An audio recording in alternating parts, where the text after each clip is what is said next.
नाजरीन, तेलंगाना न्यूज़ की खबरों में आपका खैर मकदम है। आइए देखते हैं चंद तफसीलात।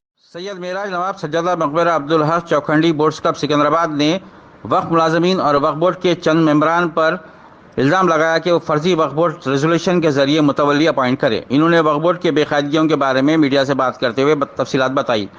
इन्होंने कहा कि वक्फ बोर्ड के अमले की मदद से और मेंबरान के ताउन से एक फर्जी बोर्ड रेजोल्यूशन तैयार किया गया है, जिसकी मदद से यहाँ पर मुतवल्ली अपॉइंट किया गया है। सैयद मेराज नवाब सज्जादा मकबरा चौखंडी अब्दुल हक ने हुकूमत तेलंगाना और वज़ीर आला रेवंत रेड्डी से वक्फ बोर्ड में हो रहे खुर्द-बुर्द और यहाँ के मसाइल पर संजीदगी से नोटिस लेने की अपील की।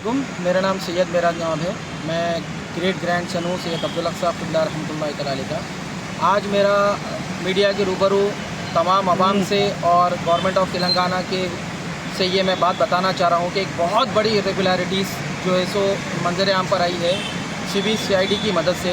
वो ये है कि आज तक हम ये सुन लेते आ रहे थे कि बोर्ड के अंदर फ़ेक NOC बनता है, फ़ेक मुंतखब बनता है, जाली डॉक्यूमेंट के ऊपर मुंतखब बना के fake document, fake family member certificate बना के मुतवल्लिस को अपॉइंट करते हैं। लेकिन ये बात आज बहुत देख के बहुत हैरानी हो रही है हमको कि फ़ेक बोर्ड रेजोल्यूशन बनाया गया वक्फ बोर्ड के अंदर और वक्फ बोर्ड के एम्प्लॉय के द्वारा, जिसमें एक चीफ एग्जीक्यूटिव ऑफिसर भी इन्वॉल्व है। और उससे भी बढ़कर जो बोर्ड मेंबर्स है 2013 में विदाउट वेरिफिकेशन ऑफ रिकॉर्ड, जबकि कोई भी फाइल जब बोर्ड में आती है, एजेंडा जब बनकर बोर्ड में आता है तो उसको careful examination by the chairman of Telangana state Waqf board होने के बाद बोर्ड में आती है। तो चेयरमैन और board members without verification of record वो लोग ने फिर से एक मुतवल्ली को अपॉइंट कर दिया गया। ये कैसा बोर्ड है, कैसा तेलंगाना स्टेट का वक्फ बोर्ड, ये कैसे एम्प्लॉइज़ है जो बिना वेरिफिकेशन करके विदाउट रिकॉर्ड को वेरीफाई करके कैसा मुतवल्ली को फेक मुतवल्ली है कि जो बोर्ड मेंबर जो है उनका काम ये होता है कि वो वेरिफिकेशन ऑफ रिकॉर्ड करे, प्रॉपर जो भी हकदार है उसको हक दिलाने के लिए प्रॉपर वेरीफाई करके वो लोग जो है सो मुतवल्ली अपॉइंट करना चाहिए। जबकि ये लोग जो है सो बिना वेरीफाई करके अपने मकसदों को पूरा करने के लिए ये लोग जो है सो गलत काम कर रहे हैं। तेलंगाना स्टेट वक्फ की प्रॉपर्टी को बर्बाद कर रहे हैं, अल्लाह की प्रॉपर्टी को बर्बाद कर रहे हैं, जो कि यतीमों यसीरों मिस्किनों की प्रॉपर्टी है ये। और हाल ही में जो पूरा अमेंडमेंट चल रहा है वक्फ एक्ट के लेके, जितने पूरे मेंबर्स वगैरह तमाम मुसलमानों ने मिलकर वक्फ जायदाद को बचाने के लिए, वक्फ प्रॉपर्टी को सेव करने के लिए जो आगे आए हैं, वो सारा मकसद बेमाने है। फिर अगर ये एम्प्लॉइज़ के ऊपर, अगर वक्फ बोर्ड के मेंबर्स के ऊपर अगर कार्रवाई नहीं की जाए तो मेरा गवर्नमेंट ऑफ तेलंगाना से ये मकसद है, हम सारा जो भी सर्टिफाइड कॉपी ऑफ रिकॉर्ड था, हम सारा कुछ रिकॉर्ड निकाल लिए हैं।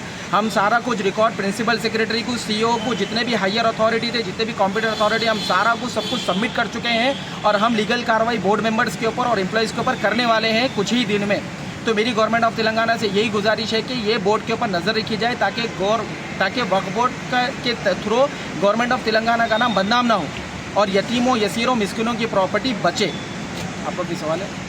मुतवल्ली को ये बोलकर बनाया गया कि फेक बोर्ड रेजोल्यूशन के ऊपर मुतवल्ली अपॉइंट किया गया और वो मुतवल्ली अभी भी एक्टिंग है, जबकि बोर्ड का ये काम होना चाहिए कि इनके ही तरफ से रिकॉर्ड निकला कि ये तो फेक बोर्ड रेजोल्यूशन में बना, तो इमीडिएटली इनको सस्पेंड करना चाहिए। अदर डिपार्टमेंट, पुलिस डिपार्टमेंट हो या रेवेन्यू डिपार्टमेंट हो, GHMC डिपार्टमेंट, एक कभी भी रेगुलरिटीज आती है वो एम्प्लॉय को इमीडिएट सस्पेंड करते हैं। ये लोग रखे हुए हैं अभी तक। इसके पीछे मकसद कौन, इसके पीछे किसका हाथ है, उसको हम सामने लेकर आएंगे और हम किसी से डरने और घबराने वाले नहीं हैं। हम बिल्कुल डटते हुए इसकी कार्रवाई कर रहे हैं और कुछ ही दिन में इसका पूरा खुलासा हो जाएगा। स्पोर्ट्स क्लब सिकंदराबाद पे दरगाह है मकबरा हज़रत सैयद अब्दुल हक साहब क़िबला रहमतुल्लाहि तआला। आप क्या होते हैं? ग्रेट ग्रैंड सन और सज्जादा नशीन सैदानिमा साहब अब्दुल हक साहब क़िबला की बारगाह का। तो उनको जो मुतवल्ली बना, तो बता रहा हूँ ना मैं आपको, उनको जो मुतवल्ली बनाया गया फेक बोर्ड रेजोल्यूशन में बनाया गया। अगर कोई एप्लीकेशन आता है बोर्ड में तो बोर्ड के एम्प्लॉइज़ का काम है, CEO का काम है, वक्फ मेंबरों का काम है कि वो वेरीफाई करे रिकॉर्ड को।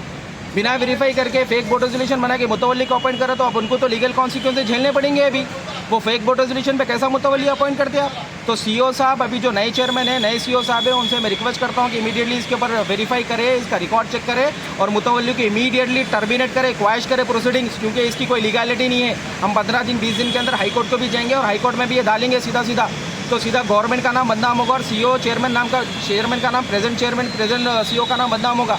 तो लिहाजा हम ये कह रहे हैं कि इसमें जो भी बोर्ड मेंबर्स इन्वॉल्व है, जो भी एम्प्लॉइज इन्वॉल्व है, उनको इमीडिएट सस्पेंड किया जाए, उनके ऊपर FIR बुक किया जाए। हम भी FIR बुक करने वाले हैं उनके ऊपर। तो वक्फ बोर्ड, हाँ, रिश्तेदारों में से है। उन्हें क्या होते हैं? आपको क्या होता है? उन्होंने मेरे को रिश्ते में मेरे रिश्तेदार हैं वो। तो वक्फ बोर्ड में 50 एप्लीकेशन आते हैं वक्फ बोर्ड में हज़ारों एप्लीकेशन आते हैं। वक्फ बोर्ड का काम क्या है, किसी की फिर मुतवली अपॉइंट करना रहा तो वो रिकॉर्ड वेरीफाई करके अपॉइंट करते या फिर बिना वेरीफाई रिकॉर्ड करके अपॉइंट करते, या फिर उन्होंने जो बोल दिया हो जाता है। वक्फ एक्ट के हिसाब से काम होना। यहाँ पर वक्फ एक्ट की कोई वैल्यू नहीं है। तेलंगाना स्टेट वक्फ बोर्ड में कोई भी एम्प्लॉय जितने भी प्रोसीडिंग्स होते हैं बिना वेरिफिकेशन ऑफ रिकॉर्ड, बिना वक्फ एक्ट के हो रहे हैं यहाँ पर। तो इसकी मुकम्मल जांच होनी चाहिए CBCID के थ्रू और जो भी हायर अथॉरिटी उनके थ्रू।